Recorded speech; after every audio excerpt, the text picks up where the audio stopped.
Sports anime पहले काफी underrated हुआ करते थे, लेकिन अब स्पोर्ट्स एक काफी पॉपुलर जॉनरा बन चुका है आज के टाइम पर। तो आज मैं तुम्हें कुछ काफी अच्छे स्पोर्ट्स एनिमे बताने वाला हूं जो तुम्हें देखने चाहिए। तो हमेशा की तरह स्टार्ट करते हैं, लेकिन उससे पहले जरा ये देखो, 99% लोग मेरी वीडियो देखते हैं लेकिन उन्होंने सब्सक्राइब नहीं कर रखा। तो गाइज क्या कर रहे हो, उस सब्सक्राइब के बटन को दबा दो और वीडियो को भी लाइक कर दो। Starting with number 10, Prince of tennis. तो इसके नाम से तुम समझ गए होंगे कि ये एनिमे टेनिस पर बेस्ड है। ये एनिमे 2001 में आया था और ये अपने टाइम का एक काफी पॉपुलर स्पोर्ट्स एनिमे था। तो ये स्टोरी फॉलो करती है हमारे मेन कैरेक्टर को, जो एक जीनियस टेनिस प्लेयर है, लेकिन उसके जो फादर है वो एक लेजेंडरी टेनिस प्लेयर रह चुके होते हैं। और इसी वजह से सब लोग हमारे मेन कैरेक्टर को उसकी स्किल्स की वजह से नहीं बल्कि उसके फादर के नाम से जानते हैं। और ये बात हमारे मेन कैरेक्टर को पसंद नहीं है और अब वो खुद का नाम बनाना चाहता है। तो अब हमारा मेन कैरेक्टर जापान के एक स्कूल की टेनिस टीम ज्वाइन करता है और अब वो कैसे एक लेजेंडरी प्लेयर बनता है और उसे प्रिंस ऑफ टेनिस का नाम मिलता है वो तुम्हें ये एनिमे देखकर ही पता चलेगा। Number 9, Yowamushi Pedal. हमारा जो मेन कैरेक्टर है वो एक ओटाकू है और इसीलिए वो अपने नए स्कूल में एक एनिमे क्लब ज्वाइन करना चाहता था ताकि वो अपने जैसे और ओटाकू से मिल सके और एनिमे की बातें कर सके। लेकिन उसे पता चलता है कि जो एनिमे क्लब था वो ऑलरेडी बंद हो चुका है। तो अब वो डिसाइड करता है कि वो एनिमे क्लब के लिए नए बंदे लाएगा और इस क्लब को दोबारा स्टार्ट करेगा। तो जो हमारा मेन कैरेक्टर है वो बचपन से ही साइकिलिंग कर रहा होता है और एक दिन साइकिल चलाते हुए उसके स्कूल का एक बच्चा उसे देख लेता है और उससे काफी ज्यादा इंप्रेस हो जाता है। वो बंदा हमारे मेन कैरेक्टर को एक साइकिल रेस के लिए चैलेंज करता है और बोलता है कि अगर तुम मुझे हरा दोगे तो मैं तुम्हारे साथ एनिमे क्लब ज्वाइन कर लूंगा। तो अब आगे क्या होता है वो तुम्हें ये एनिमे देखकर पता चलेगा।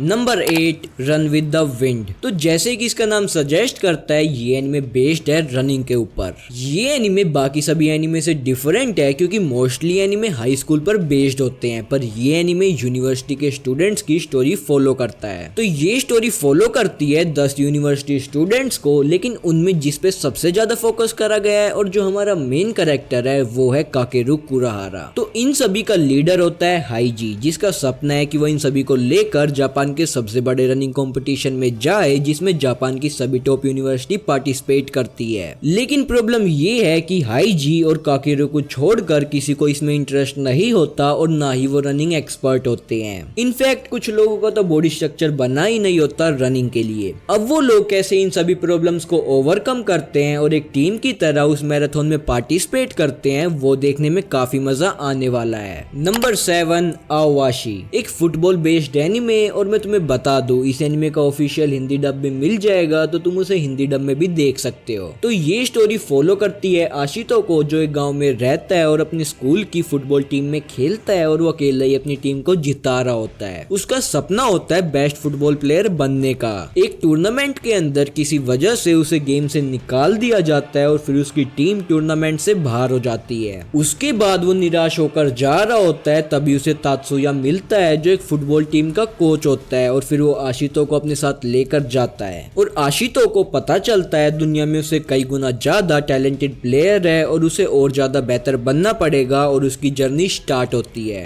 नंबर 6, आशितानो जो या टुमारोज जो। तो मेरे ओपिनियन में ये one of the greatest anime ever है, लेकिन 90% एनिमे फैंस ने कभी इसका नाम भी नहीं सुना होगा और वो उनकी गलती नहीं है क्योंकि ये एनिमे आया था 1970 में और ये एनिमे कहीं भी ढूंढना बहुत मुश्किल है। और अगर तुम्हें ना पता हो तो तुम्हारे फेवरेट एनिमे के अंदर भी इस एनिमे का रेफरेंस है। तो ये स्टोरी हमारे मेन कैरेक्टर जो की है, जो एक ऑर्फन है। वो जगह जगह भटकता रहता है। एक दिन वो एक बस्ती में पहुंचता है जहाँ कुछ लोग उससे भिड़ते हैं, लेकिन जो उन सभी को मार गिराता है और वहाँ उसे एक और बंदा दान पे तांगे लड़ते हुए देख लेता है और वो उसके टैलेंट से इतना इम्प्रेस हो जाता है कि वो उसे एक बॉक्सर बनने के लिए बोलता है और यहाँ से उन दोनों की स्टोरी स्टार्ट होती है। जो एक नंबर बंदा है और उसकी कैरेक्टर डेवलपमेंट देखकर तुम्हें मजा आ जाएगा। Number 5, blue lock. तो मुझे गाली पड़ सकती है ब्लू लॉक को 5th नंबर पर रखने के लिए, लेकिन वो कहते हैं ना,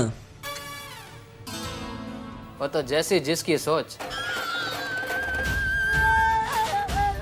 तो ये एनिमे भी बेस्ड है फुटबॉल पर। तो जापान की जो फुटबॉल टीम है उन्हें वर्ल्ड कप जीतने के लिए बेस्ट स्ट्राइकर की जरूरत होती है, इसलिए वो बेस्ट स्ट्राइकर ढूंढते नहीं बल्कि बनाते हैं। एक दिन 300 बेस्ट हाई स्कूल स्ट्राइकर्स को ब्लू लॉक फैसिलिटी में बुलाया जाता है और उसमें हमारा मेन कैरेक्टर इसागी योइची भी होता है। अब उन 300 प्लेयर में से वो एक को बेस्ट बनाएंगे और जो बाकी के 299 प्लेयर्स बच गए वो दोबारा जापान की टीम में कभी नहीं खेल पाएंगे। अब इसागी स्टार्टिंग में उन 300 प्लेयर में लास्ट पोजीशन पर होता है, लेकिन उसे उन सब प्लेयर से आगे निकलकर फर्स्ट पोजीशन पर आना है। Number 4 S of diamond. तो जो हमारा मेन कैरेक्टर है वो अपने मिडिल स्कूल का लास्ट मैच खेल रहा होता है और वो किसी भी हालत में वो मैच जीतना चाहता था, लेकिन वो ही अपनी टीम को वो मैच हरा देता है और फिर वो बहुत ज्यादा गिल्टी फील करता है। लेकिन पता नहीं क्यों एक बाहर की टीम उसे अपनी टीम में लेना चाहती है। वो पहले तो मना कर देता है, लेकिन बाद में कुछ ऐसा हो जाता है कि वो टीम ज्वाइन कर लेता है और उस टीम में जाने के बाद वो डिसाइड करता है कि वो अपनी टीम का बेस्ट प्लेयर बनेगा। ये एनिमे 2013 में आया था और इसके अंदर टोटल 75 एपिसोड है, तो तुम्हें ये एनिमे ट्राई करना चाहिए। Number 3 Kuroko basket. तो इसके नाम से भी तुम्हें पता चल गया होगा ये एनिमे बास्केटबॉल पर बेस्ड है। तो इसकी स्टोरी ऐसी है कि 3 साल पहले एक टीम हुआ करती थी जिसके अंदर एक्सट्रीमली टैलेंटेड बंदे थे और वो अपने अपोनेंट्स को इजीली हरा देते थे और उन्हें जनरेशन ऑफ मिरेकल्स बोला जाता था। लेकिन 3 साल बाद वो सभी ग्रेजुएट हो जाते हैं और सभी अलग अलग टीम में चले जाते हैं और एक दूसरे के राइवल बन जाते हैं। हमारा मेन कैरेक्टर कुरोकु आज तक एक भी पॉइंट नहीं बना पाया, लेकिन वो बॉल पास करने में एक्सपर्ट है। लोग उसे फैंटम सिक्स्थ मैन बोलते हैं क्योंकि कोई उसकी प्रेजेंस को फील ही नहीं कर पाता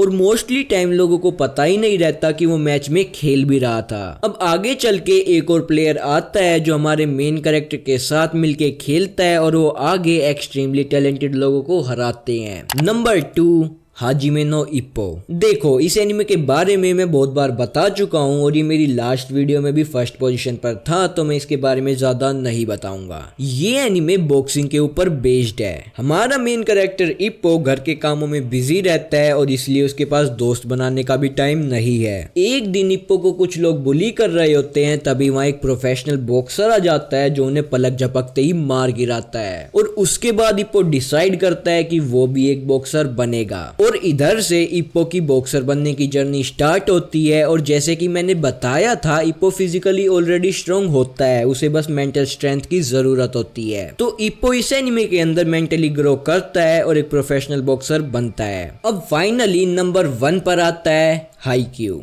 नहीं, हाईक्यू नहीं। मुझे पता है मोस्टली लोगों ने हाईक्यू देख रखा है, तो मैं उसे लिस्ट में नहीं लूंगा। लेकिन याद रखना अगर तुमने हाईक्यू नहीं देखा तो वो एनीमे जरूर देखना, क्योंकि अगर वो इतना पॉपुलर नहीं होता तो वो पक्का इस लिस्ट में फर्स्ट पोजीशन पर होता। तो नंबर 1 पर है स्लैम डंक। इसके बारे में मैं क्या ही बताऊं, ये एनीमे मस्ट वॉच है। ये स्टोरी फॉलो करती है हानामी साकुरागी को। वो बंदा अपने स्कूल का गुंडा टाइप होता है, लेकिन फिर वो ज्वाइन करता है अपने स्कूल की बास्केटबॉल टीम और फिर उसमें एफर्ट्स और हार्डवर्क के बाद उसे बास्केटबॉल पसंद आ जाता है और फिर वो बास्केटबॉल को समझता है और ग्रो करता है। इसके बारे में मैं तुम्हें और कुछ नहीं बताऊंगा, तुम बस इसे देखो और इसकी मांगा भी ट्राई करना, दोनों ही काफी मस्त है।